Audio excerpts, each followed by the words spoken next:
Hoje eu vou contar como foi ter uma avó acumuladora e como que a gente conseguiu lidar com isso. Eu não tenho nenhuma foto daquela época, eu não tenho nenhuma foto nem de como estava o apartamento dela, nem da arrumação que a gente fez, nem do depois, nada. Era uma coisa que a gente tinha meio que vergonha, né? Então a gente não tirava foto, a gente não queria que ninguém soubesse. Também na época a foto não era tão acessível, né? Eu passei a minha infância inteira com medo da casa da minha avó, com medo da minha avó. Ela tinha problemas psicológicos, que eu não sei qual era. Minha avó e meu avô foram casados a vida toda, tiveram 3 filhos. A minha mãe é a mais velha. Os 2 irmãos dela tinham esquizofrenia. O do meio foi internado, eu sei pouco dele. Na época tinha essa coisa de manicômio. Ele fugiu do hospício e foi atropelado, faleceu. O irmão mais novo da minha mãe viveu até os 50 e poucos anos. Ele era muito tranquilo, mas viveu com a minha avó sempre. Você não conseguia ter uma conversa com ele, porque ele vivia no mundo dele. Eu tinha um pouco de medo dele também, porque eu era criança, né, gente? Eu não entendia. Poderia ter tomado remédio, poderia ter tido uma vida normal, mas tem toda essa questão das pessoas acharem que se tratar é assumir que você é louco, e isso era muito pejorativo. A gente falava pra ela, gente, vocês precisam ir pra um psiquiatra, e ela falava, não, a gente não é louco. Poderiam ter tido uma vida bem mais agradável se tivessem se tratado, se não tivesse esse preconceito em volta da pessoa que tem doença psicológica. A minha avó, ela era agressiva no sentido assim, o meu irmão conseguia ter uma relação muito saudável com ela, segundo ele. Ele gostava muito dela. A minha irmã também conseguia ter uma relação com ela. Eu não conseguia porque é isso, eu tinha medo. Porque ela gritava, ela xingava muito. Ela ficava com raiva com muita facilidade. Quando eu era criança, eu ia visitar a casa da minha avó. Era um lugar muito escuro e você via praticamente só um corredor que passava pelo meio da casa, da porta de entrada até o último quarto onde ficava o meu avô. E tudo era muito cheio de coisa, né? Coisas, do chão até o teto. Uma parede de coisas por todos os lados. Coisas empilhadas, caixas, móveis. Você pode imaginar muitos bichos. Acho que principalmente barata, mas deveria ter outros bichos também. Então, todos os tipos de barata, todos os tamanhos de barata. E a minha avó tentava se livrar delas, mas o problema eram as coisas, era muita coisa, muita coisa empilhada, tampando todos os ambientes da casa. Então, sobrava só esse corredorzinho, e aí no final do corredor tinha o quarto do meu tio, tinha menos coisas, e o quarto do meu avô, que tinha basicamente a cama onde meu avô ficava e coisas dele, assim, muitos livros, muitos cadernos onde ele escrevia, ele gostava muito de escrever. Ele foi amputado em uma das pernas do joelho para baixo.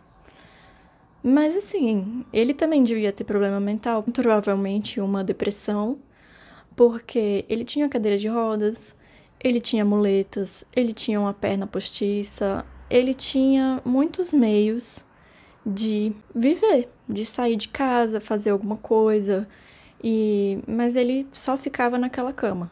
Ele passou décadas naquela cama, só assistindo TV e escrevendo. Gostava muito de ler e escrever. Ela tinha que cuidar do filho e do marido nessas condições.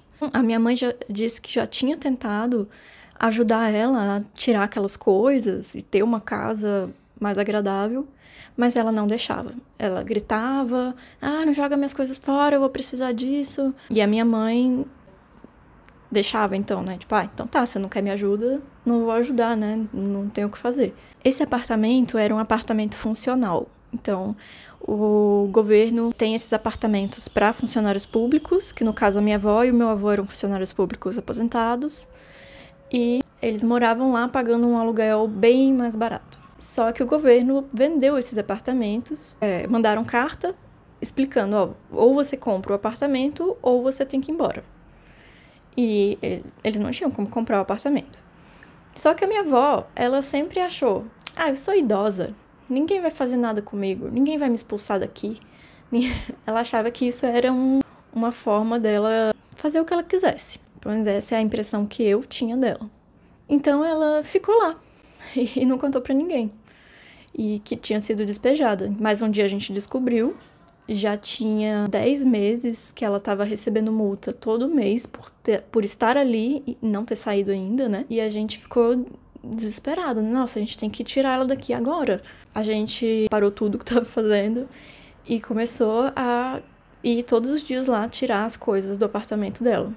Contra a vontade dela, obviamente. Ela ficou muito brava, muito chateada. A gente foi também sem ela saber, porque senão ela não deixaria. Eu acho que deve estar errado. A gente deveria primeiro ter levado ela num psiquiatra, ter convencido ela a fazer isso. Mas a gente não tinha essa condição, não tava com tempo, não tinha psicológico pra isso também. Então a gente só foi lá e começou a tirar as coisas dela. A maioria era lixo, sinceramente. Mas a gente fez uma certa triagem. Foi mais eu e o meu irmão, porque tinha muita barata. Então a minha mãe e a minha irmã, elas estavam muito aflitas de toda aquela situação, de estar naquele ambiente muito desagradável, com muitas baratas, e a minha avó gritando com a gente. Então elas ficavam mais do lado de fora do apartamento, levando embora as coisas que a gente ensacava. E eu e o meu irmão, a gente se preparou todo, a gente colocou manga comprida, calça comprida, sapato fechado, touquinha, luva, máscara. E a gente começou a mexer nas coisas e separar o que era lixo, o que poderia ser doado, o que podia ser aproveitado, o que poderia ser vendido.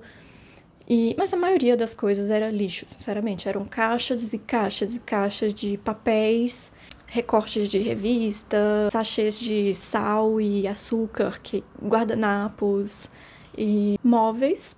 A gente também achou 3 fogões fechados, embalados ainda, novinhos. O que não fazia muito sentido pra mim, porque a minha avó, ela nunca cozinhou. Ela comia fora todos os dias. Ela tinha o restaurantezinho da quadra, onde ela sempre ia lá almoçar. Não sei o que ela comia de café da manhã, essas coisas, mas ela não cozinhava. A cozinha era totalmente interditada por coisas e lixo. Mas ela tinha 3 fogões. Não, eu acho que ela esqueceu que tinha comprado um, comprou outro, esqueceu que tinha comprado, comprou outro. Acho que ela tinha essa ideia de que ela um dia iria cozinhar, porque ela também tinha livros e livros e livros de receita e recortes de receita de revistas. Passamos uma semana indo lá todos os dias para para tirar essas coisas, fazer essa triagem, ensacar e levar embora. Depois dos primeiros dias, ela começou a tentar colocar coisas na bolsa sem a gente ver, ao invés de gritar com a gente. Depois, acho que ela meio que aceitou. Quando a gente terminou, eu fiquei super surpresa, que era um apartamento enorme. Era uma sala grande, com varanda, tinha uma área de serviço enorme, uma cozinha grande. No meio do corredor tinha um quarto. Antes eu nem sabia que aquele quarto existia praticamente, porque eram só coisas, do chão ao teto, completamente preenchido, o volume do quarto inteiro de coisas.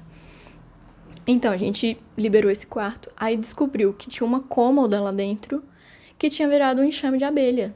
As abelhas fizeram uma casa dentro da cômoda, no meio das roupas que tinha lá dentro. Então, tudo isso a gente teve que jogar fora.